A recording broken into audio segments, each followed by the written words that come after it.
As you would know, about 20% of the world's crude and about 20% of the world's liquefied natural gas passes through the Strait of Hormuz, which is right in the center of this conflict. That is having very significant effects on the forward prices, and if those supplies were disrupted, that would have even more significant effects on prices, as customers around the world would be scrambling to meet their own energy needs. So it's something we're watching very closely.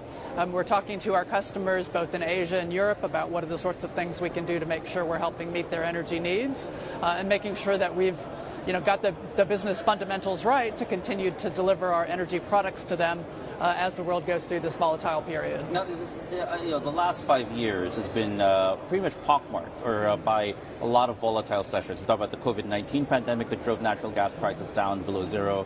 We talk about the Russia-Ukraine conflict that also triggered similar issues and supply shocks at the moment. Is this going to be par for the course, at least, given the escalated number of geopolitical incidents that have influenced markets, especially in the oil and gas space? Look, I think it's worth recognizing that oil and gas and energy has always been intimately linked to geopolitics. And you can go back to World War II, you can go to the oil crisis of the 1970s. Oil/energy and geopolitics have always been closely linked. So as we look forward, the thing that we focus on at Woodside is making sure that the projects that we invest in are cost competitive, that they will be resilient even at lower or subdued energy prices, to make sure that we're doing our best to continue our focus on safe, reliable, high-margin operations in our base business, to ensure that we're a resilient business regardless of what happens in the marketplace. Because, there's many things we can forecast. The price of oil in 5 years is not something I would try to put a bet on. Right, but I mean, a lot of this also because a lot of the investments and these large-scale investments that companies like Woodside actually embarks on, they're also based off of the trend, at least with regards to oil and energy prices. Has the volatility perhaps caused a need to recalibrate perhaps some of the investment projects that Woodside has, or is this going to be something that you'll just have to ride out no matter how long or how uncertain it stays? Yeah, so when we think about our investment decisions, we look at the long-term fundamentals, and those are unchanged. The world's population is growing. The world's economy is growing, particularly when we look in Asia, and this Energy Asia conference is a great opportunity to talk about this in detail.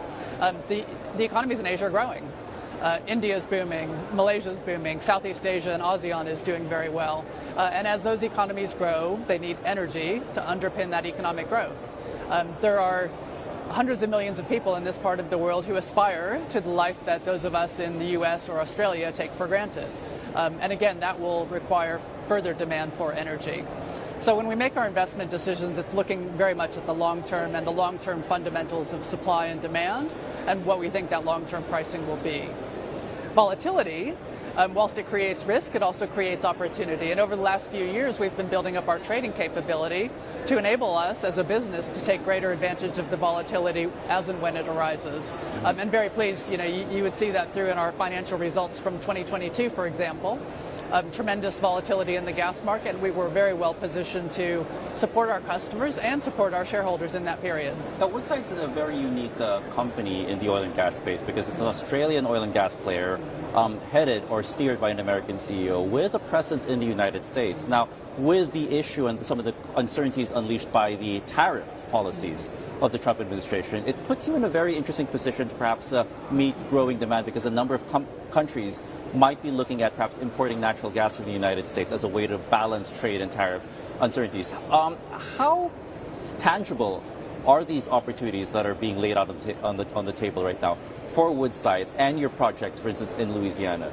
Yeah. Well, look, tariffs, of course, are a risk and an opportunity. On the risk side, we actually think we're very well protected. Our new investment, the Louisiana LNG project, which is a very significant new LNG development in the state of Louisiana. We have very modest tariff exposure, if any. We've actually got a foreign trade zone designated for the site where we're building the plant, so no tariff exposure in the construction phase, and we're working through, would there be any perhaps small tariff exposure in operations. So from that direct cost perspective, very modest exposure, but you're spot on about it being an opportunity. And as nations around the world are looking at trade deals with the U.S., they're asking themselves, what are the sorts of things they can do to adjust balance of trade from their country and the U.S.? And importing energy is one of those key levers. So we are seeing that pull from many of our customers, and hopefully we'll have more to announce in that space in due course.